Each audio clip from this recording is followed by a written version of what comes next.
Hello everyone, I'm Nola. Welcome if you're new and welcome back if you're not. So today I want to talk about bird talk and kind of things that people don't talk about when it comes to birds and things that I have dealt with slash dealing with. So honestly, would I recommend birds to people? No. No, because birds are like kids. They constantly need your attention. They always need new toys. They want to be around you 24/7. Well, I guess that really depends on the bird, but it takes it takes a good amount to actually bond with them. There's a lot. Food, fresh food, knowing the regular food that they need. It's a lot, right? I would not recommend birds to really anybody, especially too, because technically, well, no, they're not domesticated. You have to tame birds, and that can take a bit. Some take weeks, some take months, some can take years. So that's just a little food for thought when it comes to birds, and especially when it comes to their hormones and stuff. It's not fun. But something I've recently dealt with, which I didn't even know it was a thing until I looked it up, is overbonding with birds. And I'm telling you this now. You can overbond with your birds, which I never knew that until a while ago. And those are some things they really don't tell you about birds, is overbonding, and really the hormonal part either. They don't tell you that stuff. Like, not at all. I mean, the things they really ask you about when it comes to, like, when you ever get a bird, is do you have the right cage, toys, and that's it. They don't really tell you everything else. And I've owned birds for a while, right? And that doesn't mean I'm an expert by any means. However, I do, for the most part, know the ropes when it comes to birds, right?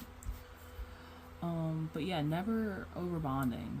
And I found out that I did that with Buttons, which is the one in the background making those noises. And I never knew where to start when I found that out, which hopefully by the time this goes out, it'll already be done and over with. But I'm in the process of trying to get her not to be connected to me, because essentially when you overbond with a bird, it means they see you as a partner, and I don't want that. No. She's a companion. And a part of me honestly kind of feels uncomfortable going near her now, because of the fact that she doesn't see me how I see her, right? And once I figured it out, it made so much sense, because she was so clingy, and that's when I really realized it. I was like, she's being a lot clingier than normal. Like, when I would put her away, she would screech. Or she'd do the noises that she's doing now. But especially, there's a certain screech that just is very, very loud, right? And it's because she's wanting my attention. And sometimes I won't get her. Sometimes I just give in, even though, I wanted my time. But at the time, I didn't really know it was over bonding until now. Because once I really realized, I'm like, yeah, she's, a lot more clingy than normal. And also other signs, too, that I put together is whenever I would put her on somebody else's shoulder, or whenever she would be near somebody else, she would attack me, because she didn't really know how to feel about it, right? Actually, I have this little, I don't know if you can see it, but this area, she bit me, and that was one of those instances. It was a lot worse. It's nothing now, because it's pretty much healed, but she dug her little, what's it called, her beak into my hand, and or not my hand, but my finger, and she would do that often whenever I would, whenever someone else was near, and she would go to them. She would attack me, essentially, right? And it makes sense now. It really does. And I am still trying to learn how to get it, because I have a routine now where, you know, I have time to myself. I treat her when she's not clingy, when she's not needy. And like I said, I have this routine. Areas I go, certain times I go to see her, other times I have to myself, and I spend it with my other bird. Little lady, which she's actually over here right now, she's preening, but yeah, they don't tell you those things, and that's the noise too, by the way. That's the noise. But yeah, birds, I love birds so much. Like, they're animals I would pick. Like, you say I'm a dog, cat, no, I'm a bird person. Dogs are cool, cats, you know, they're alright, but birds, that there's something so unique about them, right? However, like I said, they're not domesticated, so there's a lot that goes into them, right? Because it's not like you throw them dog food, and even if then, you should still check what dog food you get, because there are some dog foods that just promote how good they are, but realistically they're not. But yeah, so this is for anyone who goes or is interested in getting a bird. Like I said, birds are smart. Birds are like kids. They need toys a lot. They need foraging toys. They need normal toys, sensory toys, stimuli toys. They need a good cage. They need out time. I believe they work best on a routine. That's what I've heard, and I've kind of been on a routine, but more of a stricter routine lately, right? Because, you know, the overbonding. And they're great because, you know, when they are bonded with you, they love to be around you. But know the difference between overbonding is when they don't want to leave your side, and bonding of, okay, I can pick you up, but when I put you down, you know, you're curious. And the other thing too is how I feel like once you can tell your bird's over bonding is when they stare at you, because Buttons would do that. She would just, when I would be doing videos sometimes, and when, like, I don't know, she'd kind of be like almost too much for me, kind of overstimulate me a little bit, not gonna lie. I'd put her in her cage, and she would sit there and stare at me, and it's because she lost her sense of curiosity. And birds are very curious animals. And I should have gauged that. And this is Lady, by the way. As you can see, we're a lot closer now. But yeah, they lose that sense of curiosity and kind of that sense of just being a bird. Like, my experience with overbonding is, like I said, she would always be near me. Always. And if I wasn't near her, she'd screech and screech. And now it's not as bad. But I feel like we're starting to kind of get that screeching doesn't equal attention, right? But yeah. But also with birds too, they can be really loud. Well, certain birds can be loud. She's not really loud, in my opinion. Not compared to her, like Buttons, but Buttons is also a conure. And conures are kind of known for being very loud birds, in the sense of, like, their decibels can literally make you lose hearing. I don't believe cockatiels have that because they can't go that high, but they still make noise nonetheless, right? They still make noise. They need their nails clipped. They can get what's it called, scissor beak. Certain birds, depending on the breed, they are more prone to certain health conditions, stuff of that nature.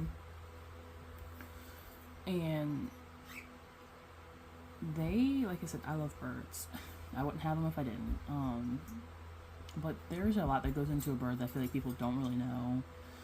So whenever you do get a bird, don't fully rely, depending on where you get this bird, whether it be a breeder, which I feel like if they're a responsible breeder, they will tell you the ups and downs of a bird. But if you get them specifically from a pet store, don't always believe what they tell you. Take it with a grain of salt. And this is coming from someone who worked at a pet store. They don't train you in like pets and stuff, right? In the sense of like courses, because I had courses I had to take. However, it really, for the ones I took, they were more so about products and like information of the products. I learned my knowledge from other people when it comes to fish, hamsters, snakes, or like reptiles, I should say. So that's where I learned my stuff from. And just because you learn it from someone doesn't mean it's right, you know. But yeah, just keep that in mind. Because I know about birds. However, what I think I know about birds may not always be right. Because people are human. I mean, people make mistakes and stuff. And there are some things, especially now when it comes to birds, I would have let people know, like, hey, birds are amazing. And I did try to, I did try my best to be like, hey, birds can be loud. They are amazing. But there are some things that, if I could go back, I would add more on, especially the overbonding. Didn't know that until now. But they are really great. They are. But, like I said, there's a lot that goes into them. And they're not cheap either. Especially when it comes to food. There's just, so much to worry about. Because as a pet parent or owner, pet companion, I don't know, there's a lot that you want to do because you want to give your animal the best life that you can, right? However, I feel like too, when some people do get animals, and I've been guilty of this too, so they get animals thinking they can handle the animal, when in reality it just wasn't the right time. Well, for me personally, it wasn't the right time. Or they just were like, okay, I thought I could handle this, but I can't. There's nothing wrong with taking an animal back, especially if they have a 30-day time slot. Take the animal back. Don't feel bad for not being able to take care of an animal you thought you could take care of.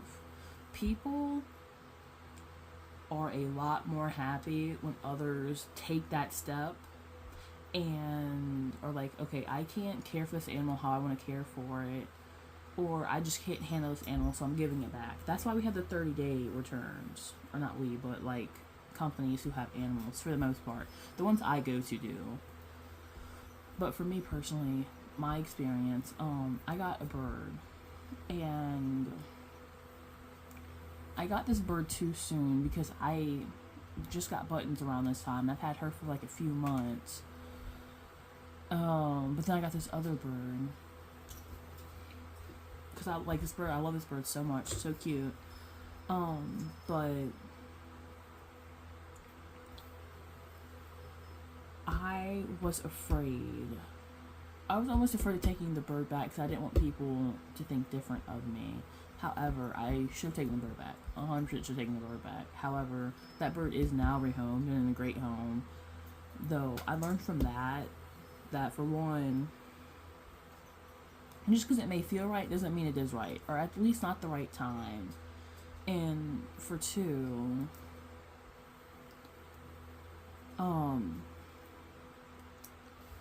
when you have birds, especially a lot of birds,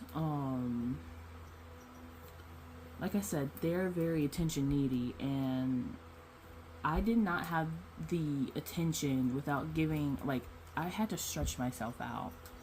And in return, that, affected me because I didn't really have time for myself. And when you're tired and when you have to give your attention and your all, especially when you have personal things you have to deal with, that can be really exhausting. And I know I could have been better when it comes to giving my attention to the birds I had, or some I still have and some I did, because if I would have regulated it better, because I was trying to bond with Buttons and be with her, but still trying to be with the others, you know. And, you know, I feel bad because, you know, like I did the best that I could, so I'm not gonna beat myself down for that, but I should have known that then wasn't a good time, but you know, I do now. So, I mean, I learned from it, and hopefully people can learn from the mistakes I've made. But it sucks because, you know, things had to happen. And then, I don't know, just the knowledge of like, okay, you have to go through the process of, okay, maybe this isn't a good step of getting another bird, but then you go and longer, like, okay, I should take this bird back. It's just, I don't know, the grief, I don't want to call it grief, but just the process of your brain being like, okay, this isn't right, and then, like, you know, just conflicting things and stuff. But eventually I was like, yeah, no, because that's around the time to where I couldn't return the bird. So I looked online, did some things, and rehomed, you know. But yeah, I just want to let people know that don't ever feel bad for returning an animal because it's not suited for you. Because taking that 1 minute or that however long to take it back versus you having to essentially deal with it, because at that point it's not something you want to do, it's something that's there that you have to take care of, can save you not only a lot of time, a lot of mental strain, but if you have to rehome an animal, especially if it's a more exotic animal, like a bird, reptiles, I would even say like hamsters or hamsters, guinea pigs, to that extent too, because there aren't people who really, okay, they may not be exotic per se, but I mean it in the sense of like, you can rehome a dog or a cat, you can take it to any shelter. There are very little or none, depending on where you live, who will willingly take those types of animals, especially if it's after the 30 days, because, you know, they'll take back their own animal. And then trying to find the right person can sometimes feel like a needle in a haystack. So it's like, it's just a lot compared to, you know, knowing with yourself you're doing it for the betterment of the animal and you. So, and that's kind of my little talk on it. Hopefully Buttons will soon be back. I don't, like I said, we're still working on everything, you know, like teach her that, you know, I'm a friend, not a partner. No, and I'm still trying to get comfortable with when I do go near her, she sees me like that, which really makes me uncomfortable. Like, I really don't like it at all. Like, I'm kind of just like, I feel bad because I'm not, like, I feel bad because, you know, I let it get to this point, but I can't blame myself for something I didn't know. Though something, like, I used to be near her every day, now, not really. Or not as much. Okay, not really in the sense of, like, what it used to be versus what it's becoming now. But I hope eventually, once the time passes and she kind of gets that disconnect and is more of a bird than just waiting for me to come around, that she'll be back and she'll be here. Which it could take, honestly, they say it could take months, or it can. I'm not too sure, because when it comes to Buttons, she's kind of smart. She's more like intelligent than she is when it comes to like doing tricks and stuff, if that makes sense. I don't really know if that makes sense, but yeah, hopefully, like I said, she'll be up here soon. But at least you got to see a little bit of Lady, that's something. And she'll come around every now and again, which I'm actually glad she stayed over here as long as she did, because like I said, I'm still kind of working with her. It's a lot more, like, obviously the first time I sent the video versus now, she's used to me, and I know the whole over bonding thing won't happen to her. because I can't, no. But anyways, I'm Nola. My bird translator, my other one, she's eating food at the moment. Nice seeing you, and hopefully you come back. But I hope you have a great day. Drink water. Don't be too hard on yourself, and peace.